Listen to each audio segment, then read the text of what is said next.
Thanks for joining us here on Service School Stories. Your hosts for this season are Alec Emmert, Service School CEO and Navy veteran, and Sydney Mathis, Chief Program Officer and former college admissions officer. This season will cover topics as it relates to higher education, military service transition, and career opportunities and outcomes for veterans. Join us as we share student stories, inside tips from the admissions office, and conversations with employers actively hiring student veterans. Here we go. All right, welcome to the podcast. Today, our guest is Adrian Perkins. He is a native of Shreveport, Louisiana, a 2008 West Point graduate where he was the first African-American class president in the institution's over 200-year history. He went on to serve as a field artillery officer in the Army and earned a Bronze Star for his tour of duty in Afghanistan. After leaving the military, Adrian went on to Harvard Law School as a Tillman Scholar, where he was once again his class president. After law school, Adrian went back home to Louisiana and successfully ran to be the mayor of his hometown. He went on to be Louisiana's Democratic nominee for Senate in 2020, where he was endorsed by President Obama. Following his term in office, Adrian went on to the University of Chicago, where he was a Pritzker Fellow. He is currently working in private equity and serving on Service School's board of directors. Adrian, it is such an honor to have you on the podcast.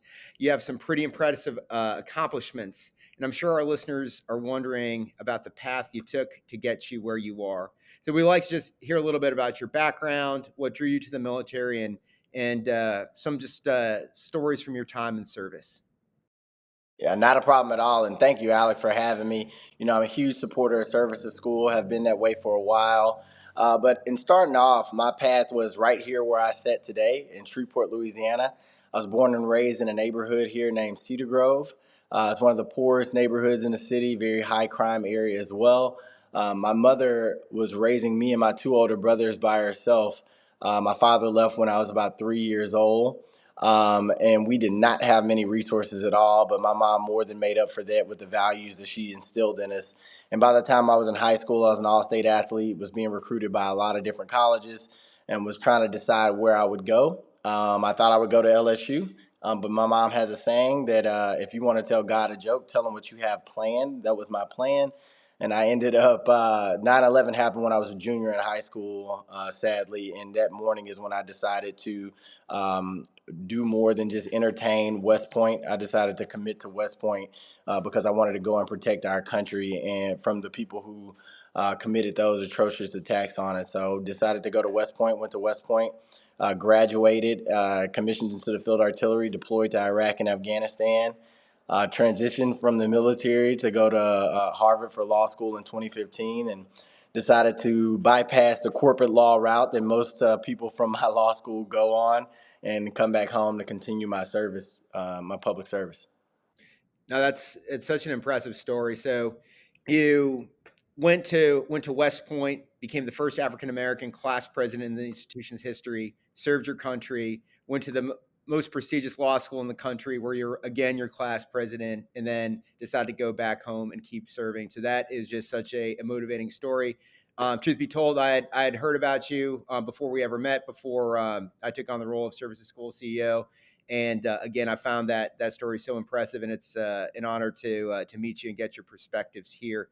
One thing I wanted to touch on right off the bat was the fact that you were the first African American class president in West Point's history, and I'd like to hear a little bit about that experience and how it's motivated other African American cadets to follow a similar path. Yeah, so just correction. I'm the first graduate. So there actually was a African American class president in 1988, but he only stayed at the academy, I believe, for a year and left. So from 1988, he was the class of '88. So 30 years later, you actually had me show up and ended up obviously graduating. And to be honest, I didn't even know that I was the first person to be, or the second to be the class president of West Point. It was years later after I'd been serving when my class historian, we went to some alumni events and they made a comment that, hey, I don't see a lot of other African-American class presidents, I'm going to do some research and see how many became before you. And we figured out that it was nobody. At the time, we couldn't find anybody because obviously the previous never graduated. So I think that speaks to the academy. I think it speaks to my classmates. I think it speaks to my drive that it wasn't even something that I was trying to attain. It wasn't something that my classmates were conscious of. It was just that they chose me because they thought I would be the best leader for our class. So that obviously kind of perpetuated my platform once that did become news. And I've been trying to be the best spokesman I can be for the academy and for the African American graduates since that day. They put a little bit more weight on your shoulders for sure. Yeah, that's awesome. And I remember, I think we had talked about this earlier, but you said there have been more African American class presidents since you served in that role, right?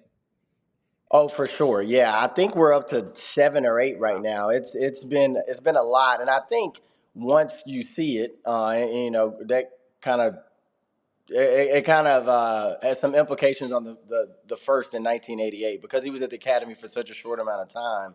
There wasn't a lot of other African American cadets that could see him in that position, and then nobody else came after him. But because I was there for 4 years, it was already 2 other African American class presidents on campus before I left. So once you see it and you know it's possible, I think you have more people to come behind. And I do everything that I can to mentor those class presidents, even to this day.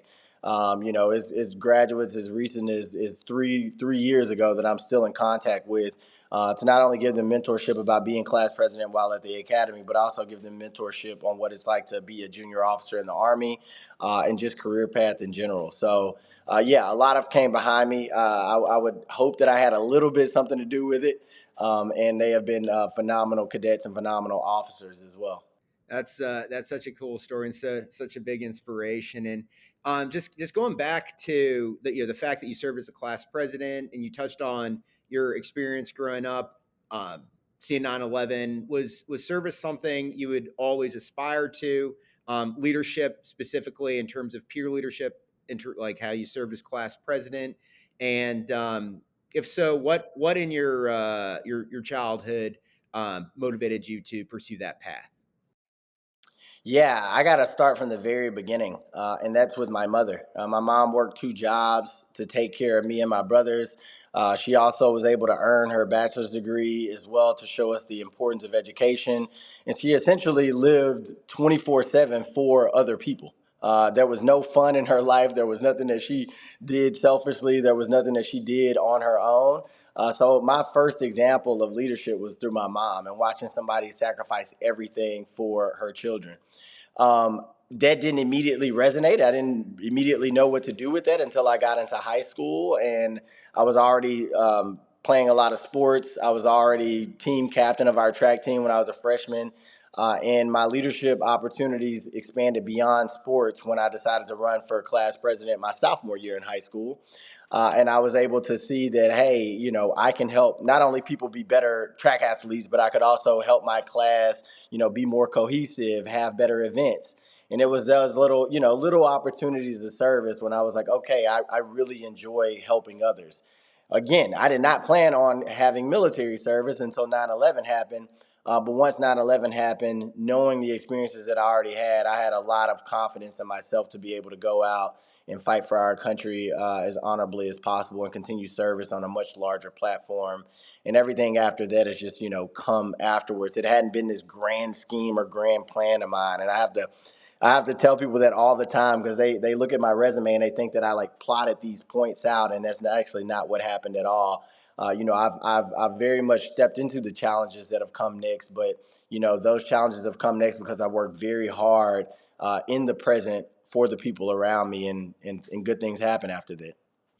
No, that's awesome. And that's great. So you're a class president in high school, college, and grad school. So was there ever a time Yeah, you weren't the class yeah. president? Yeah, yeah. I kept the streak going for a while. I did. I kept the streak going for quite some time. It's really cool. So I'm interested actually to hear about your experience as class president at Harvard Law School, Yeah. because law school is kind of a unique graduate school for veterans because unlike MBA programs where people have work experience ahead of time, veterans at law school are typically much older than a lot of their classmates because people typically go straight to law school. And so, coming into law school, being older than a lot of your peers, having a very different background than most of your peers, how did you leverage your leadership skills and background to become your class president? And how did you effectively mentor your classmates as a veteran? Yeah, no, that's all very good points, and I'm going to add one more difference as well between MBA programs and my previous class presidencies, and that's the fact that as you pointed out, I was older, but also ideologically, Harvard is very different than West Point. So let me say this: Harvard is a much more progressive liberal institution than West Point was. So also ideologically, I was having to bridge, make different connections as well to my peers. But because of my experiences in being older, I had more, I had lived in a bunch of places, so I was able to connect with my classmates that were geographically from everywhere in the country. I had more lived experiences, so when things came up in our case studies or whenever we were reading about, various legal cases, I was able to bring real world experience into that in the classroom. So got some degrees of respect in that era. And also, I would say the third thing is that I also volunteered to be our section leader as well. So I was also volunteer, and that's not a glamorous job, but it's one of those things where you're in student government and you get familiar with student government. So I volunteered to do additional work on top of a 1L schedule, and that's not something that everybody raises their hand for. So I think those are the three key elements that allowed me to be able to, be in student government all 3 years, culminating with being the student body president when I was a 3L.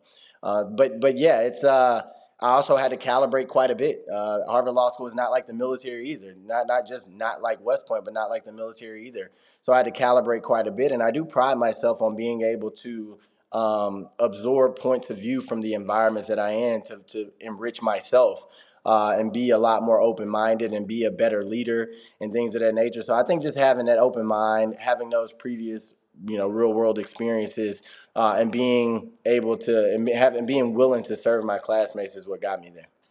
Now that's really cool. And just taking a step back as part of your law school journey for veterans who are interested in law school, what did the process for you look like just from a timeline? Because you said you served for 8 years Yeah. on active duty in the Army. Yeah. At what point did you start making moves to prepare for law school, like studying for the LSAT, researching programs, getting mentors, etc.?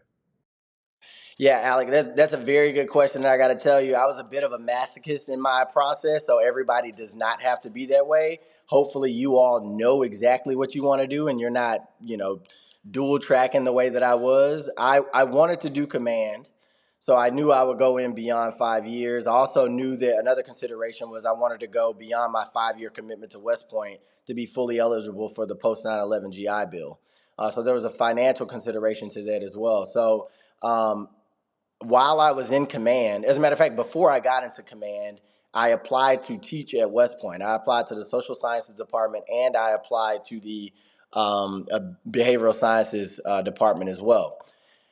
I wasn't for sure that I would stay in the Army. So, in addition to that, I was like, I'm going to apply to law school. It was a lifelong dream of mine to go to law school, but I figured I wouldn't get into law school or any good ones.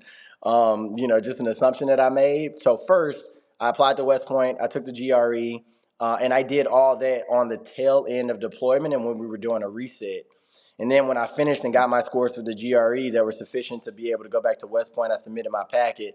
And then I started my applications for law school, and that ran into my command time. I don't encourage anybody to do that. Doing command and studying for graduate school was brutal. I was sleeping for about 6 weeks. I was sleeping anywhere from 2 hours to 5 hours a night. I felt like I was in Ranger School all over again. Off the radar from my family, my friends, you name it. So my timeline was somewhat condensed towards the end because I was trying to prepare. I was trying to keep that dual track of opportunities open. So I don't encourage people to do it the way that I did. But yeah, I mean, it worked out for me. I eventually obviously ended up choosing to go to law school. I figured that I had done quite a bit in the military and I wanted a change of environment. And I also knew that law school would bring me back to my hometown faster than if I did a 20-year career. So that was one of the big factors on why I chose graduate school. Gotcha. And so was going home always part of the plan, or when you went into law school, did you kind of have an open mind and you're also looking at big law as well? Oh yeah, no. Going home has always been a part of the plan, but I had no idea when. My plan, once again, I'm telling God a joke. My plan was to go to a law firm, practice law for years, maybe decades, become a partner, become financially independent, and then come home. So I thought, I would come home in mid 40s, early 50s, and I wasn't even for sure if I would run for office when I came home. I just knew I wanted to serve my community. And, while I was in law school, I ran for student body president, and people from home kept calling and saying, hey, you should consider coming back home. You should consider running for mayor. And I said, all right, well, I'll try this out. And I ended up jumping to do that service in my hometown way faster than I ever imagined I would. Wow. And so what did the how did your campaign look? So did you start campaigning while you're at law school, or did you pick up your diploma, head home, and then hit the campaign trail? No, no, no. I started campaigning while I was a 3L. I actually ended up resigning as student body president for the last 2 months to focus on the campaign. So my 3L year, and I wasn't supposed to be doing this at all. My 3L year, I was actually flying back to Louisiana for a majority of the month, and then on campus the other half of the month. And I kicked it off my second semester, so I was going full steam ahead. My second semester. It's the other question you asked about how my campaign looked is a much broader question. I'll kind of shift to that too. But essentially, campaigning my second semester, graduated in May, and I was elected mayor by that November. So Wow. very very quick turnaround. Yeah, very very quick turnaround. I'm not good with transitions. I try to do a little bit better out of the mayor's office, and I failed there too. So my transitions are very very quick into things. But as far as what my campaign looked like, all the people that were calling me and telling me, oh, you should come back and run for mayor. Oh, you should come back home. I pretty much was like, all right, if I come back, you guys will be a part of my team. So everybody that was talking to me about it, I'm like, we are going to do this. It's not just going to be a me thing. Fortunately enough, I had remained in contact with my community, and I tell people this all the time that are interested in going back home. Don't just show up on the doorstep with a cape on and think you're going to be able to save everything.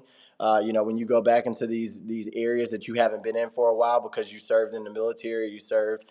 Go back, try to go back on a very continuous basis and do things before you run for office. Serve on boards, volunteer. Stay in touch with community leadership, write op-eds, do what you can to make sure you study that community, you keep a foot in that community. And because I did that, I was able to build upon that team really quickly.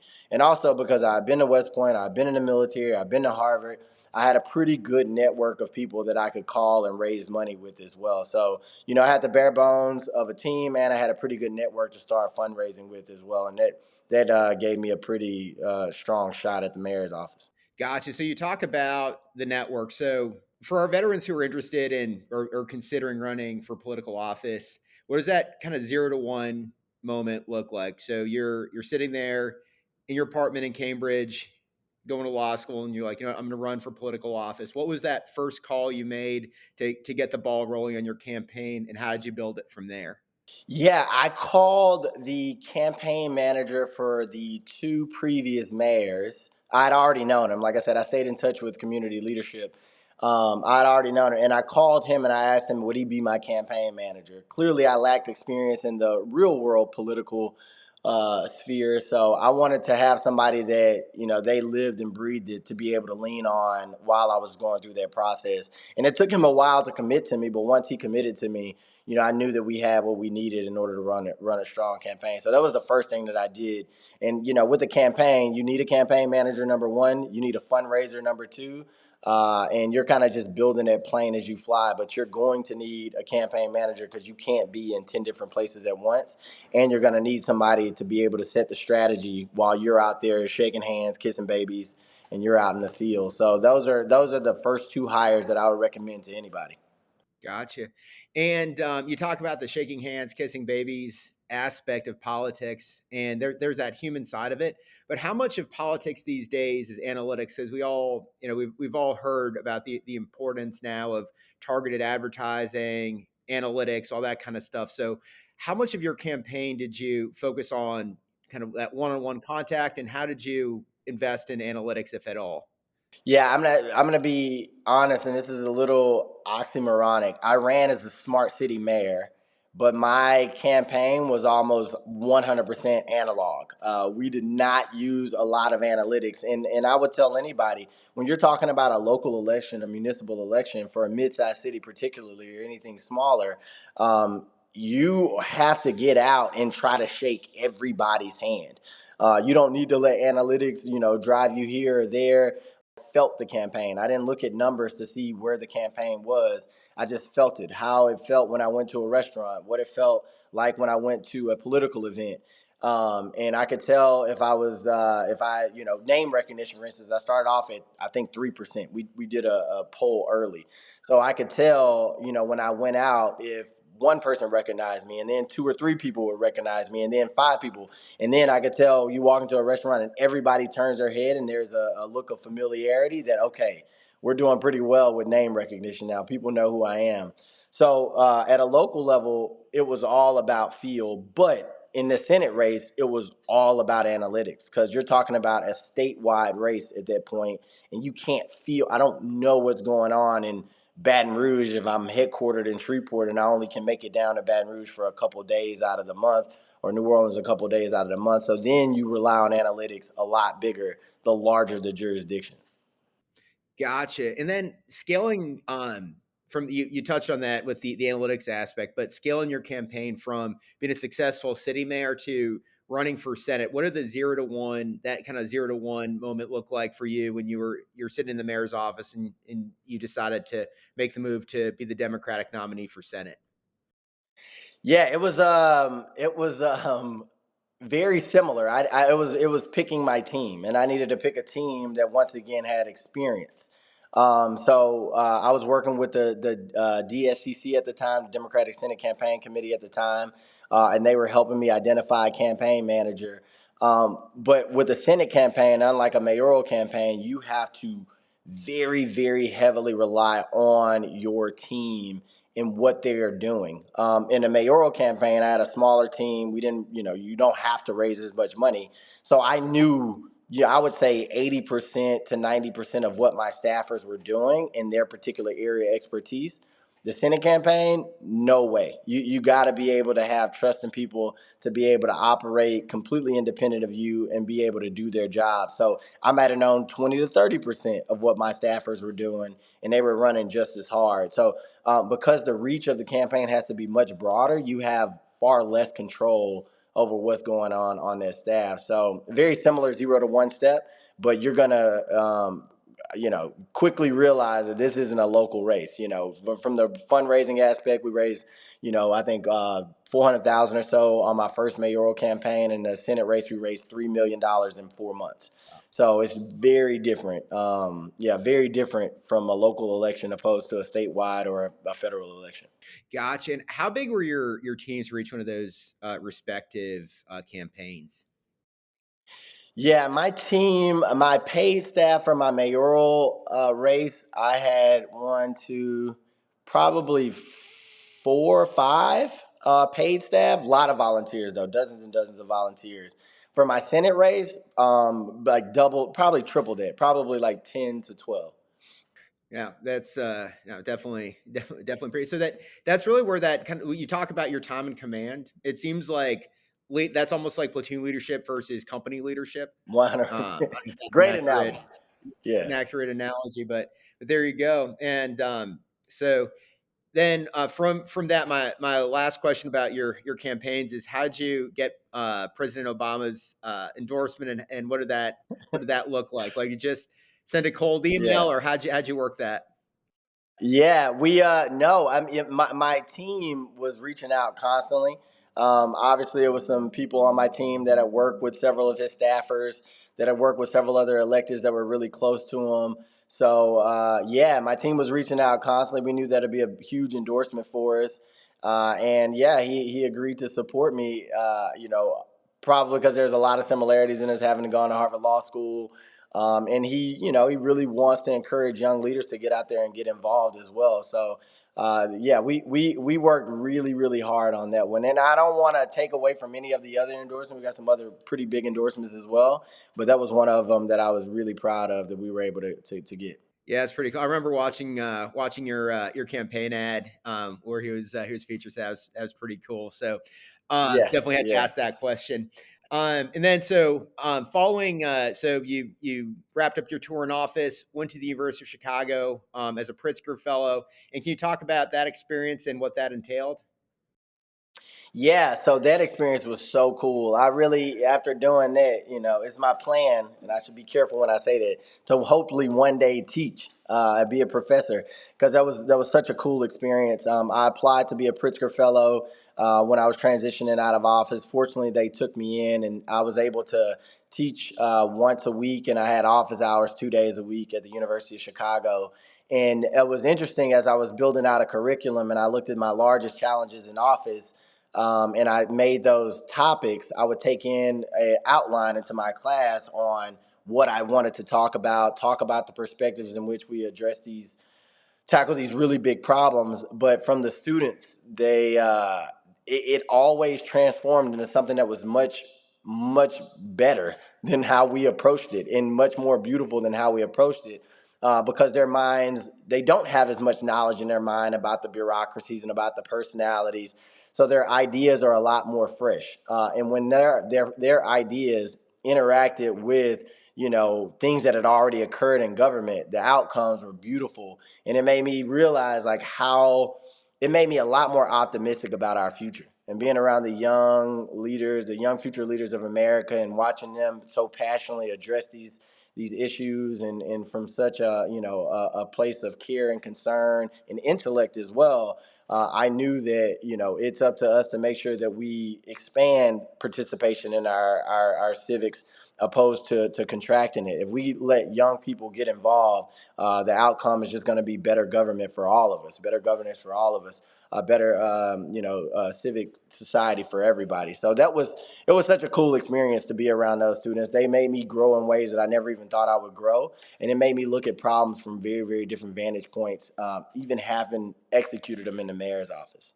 Gotcha. And so just talking a little bit about civic engagement, especially with young people, like what do you think some of the best ways to get the youth of America? And feels weird saying that. I still feel like I'm young, but unfortunately I'm not. But, getting Yeah, the youth of yeah, America involved yeah, in our democracy, right? Because we as veterans definitely have. I wouldn't say a deeper connection than most, but we definitely feel the weight of political decisions because they affected our day to day life, our deployments, the yeah. well being of ourselves and our friends. What do you think is the kind of the key to getting that youth involvement in democracy and getting them energized about politics? Yeah, I think they need to start seeing themselves more in our political process, all the way from the candidates themselves to the staffs that they have. We need to allow you to be able to, run from office without scrutiny of saying, "Oh, you're too young." Our country allows 18-year-olds to go and fight in Iraq and Afghanistan, but and nobody says anything about that. But then we want to be critical if somebody wants to run for city council or mayor when they're teens. And the voting shows that we don't give them the deference to do that as well. Oftentimes they aren't successful. So I think if we actually listen to what young people had to say, opposed to writing them off because of age early, we would see a lot more young people participating in our political process, not just as candidates or staffers, but also as voters. And I think that's the reason why we often see the erosion of voters. Look at the average age of the Senate. Look at the average age of the House of Representatives. Look at the average age of mayors. All of that is 40 plus. Yep. But we know that if you look at our demographics, that that's not the mean or the median of where our active voting population should be.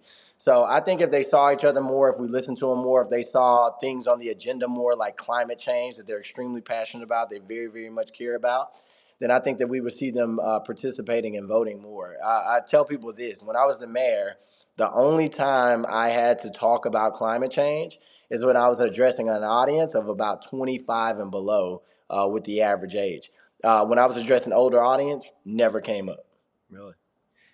Yeah. Well, And I'm in Louisiana. yeah. In Louisiana, Yeah. we're clearly we are at the precipice of climate change. When you look at the strength of hurricanes that have hit cities like Lake Charles, New Orleans, Shreveport had its first hurricane while I was in the mayor's office. So yeah, it's that was alarming to me. Yeah, and the thing is, young people are going to be dealing with the impacts of climate change for a lot longer than some of the older folks too. So I see where that energy is coming from, Yeah, yeah. and and then I had another thought as you were talking, and it's something actually I caught myself because I was talking about I was we're military veterans, we're more invested in our democracy, blah blah blah, and that's kind of like a little bit of a narrative I think I personally have talked myself into believing, and I need to talk myself out of. And I wanted to hear your perspectives on how you ran as a veteran, because we see a lot of veterans who run for political office and they make being a veteran their identity, and they essentially put themselves on a pedestal. But how did you manage your military service and use it to engage with your fellow citizens and kind of learn from each other and not really make that your whole identity, but just kind of a part of your story, not your whole story? Yeah, I very much discourage veterans from putting that veteran service at the forefront. Only 1% of our population serves, so you gotta really the other 99% are grateful, but they're not gonna necessarily be able to connect with your life experiences if you're coming directly from it. So I discourage it, and I mentor veterans at various places. UChicago is active in the veterans community. I've spoken with a program with Syracuse that encourage veterans to run for office, and I always tell them, do not make it. Don't lead with it. Lead with being a citizen. If you're running in the community that you're from, talk about the neighborhood that you grew up in. Talk about the church that you went to, the high school you went to. Connect with the citizen on a human basis before you talk about credentials, because that's essentially what it is. It's just a credential.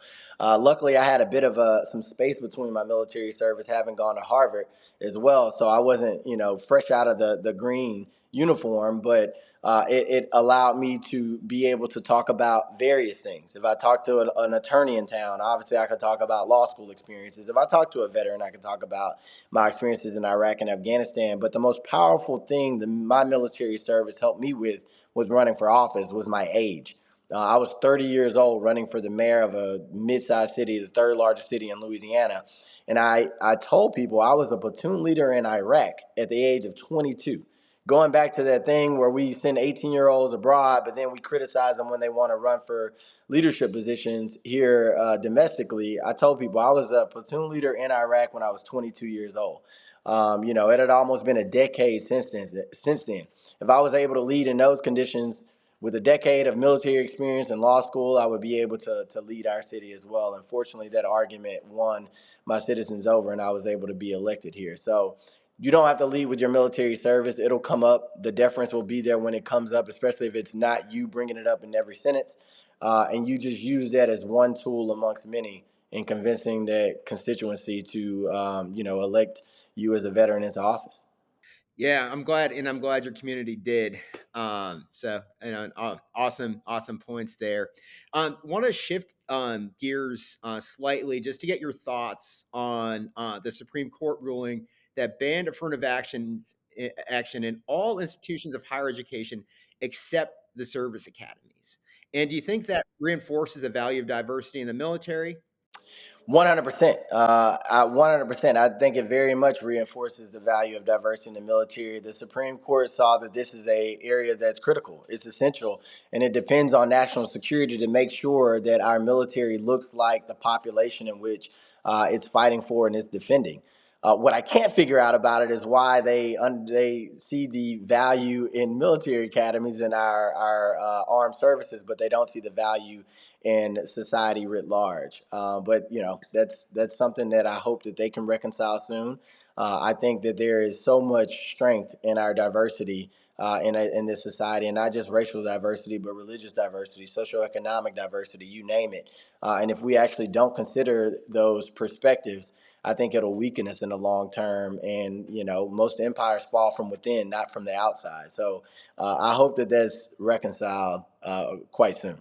Absolutely. And then, kind of on that same topic, we talk about diversity in the military, and about 20% of the military is African American. And I wanted to hear your thoughts on any unique challenges African American service members and veterans face. And if so, how can military members from different backgrounds better work to understand each other's points of view better? Yeah, I'll tell you. I can speak from my own experiences. I was a field artillery officer. I was in the combat arms. I served in infantry brigade combat teams. I served in cavalry squadrons. So I was around, all the other combat arms people, and there is a lack of representation with minorities in combat arms, and that makes it very difficult.